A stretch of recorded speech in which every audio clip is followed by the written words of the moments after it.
Imagine in 2018 if someone was to tell you that the world was going to change, where you would have to be voluntarily locked in your house.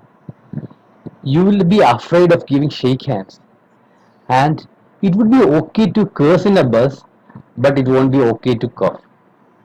You probably would have laughed at that person, right? Good evening, Toastmaster of the day, fellow Toastmasters and guests. Imagine my shock when that person's prediction come true.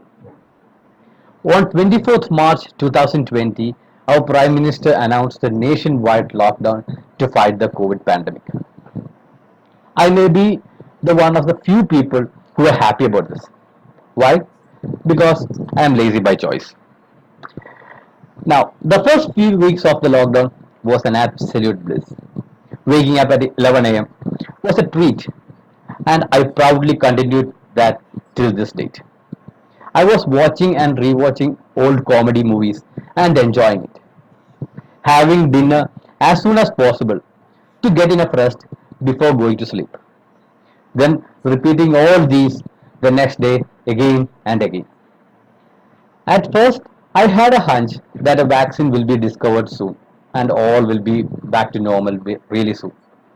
But after a few weeks, I came to a realization that this is not going to happen anytime soon. I became bored of my lazy life. I need to find something to do and fast. But what? Meanwhile, Toastmasters worldwide were going through a huge change. Unlike me, they wanted to be productive and they organized a lot of online meetings, workshops, and webinars. I decided this is the one I'm going to do for some time. I started to register for all the meetings I could find, thanks to Facebook and WhatsApp groups by Toastmasters. I registered I registered for all the meetings. It may be club meetings, education sessions, webinars, or networking events. I even registered for presidents and VP education training. After a while, my calendar was completely full for every day of the week.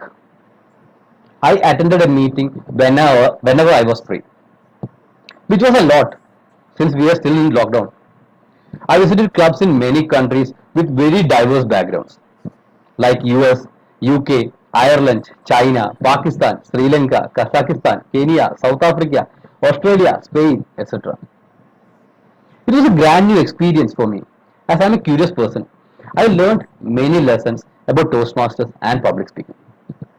I want to share a few instances of my journey. Once I registered at Society Toastmasters Club in Dublin and attended their meeting once. I shared my email address and they sent me an invitation for the next meeting. Even though it was very late in Indian time, like 1 a.m., I attended and got a chance to see and express my gratitude to one of my unseen mentor, Zain, whose videos was really helpful in understanding my speech projects. Another one was when I got an invitation from Toastmaster Nishant, who is a member of Gadara Toastmasters in UK.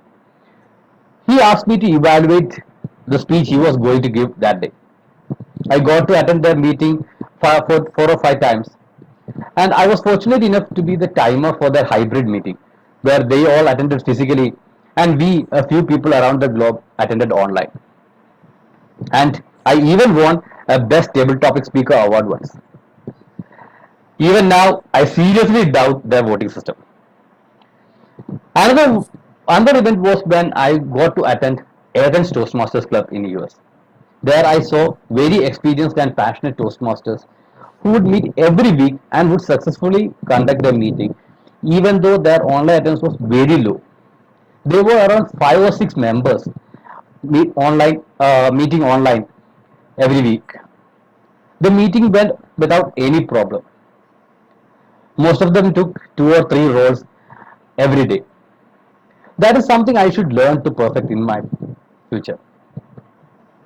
After our lockdown ended and work started interfering with my lazy life, I could not attend any more meeting. But looking back, it was an awesome journey to see and familiarize with many Toastmasters and to learn a lot from them. I often wondered about missing all these if I had never put my foot outside my comfort zone. In the words of Lao Tzu, a journey of 1,000 miles starts with a single step. Thank you, and back to Toastmaster of the day.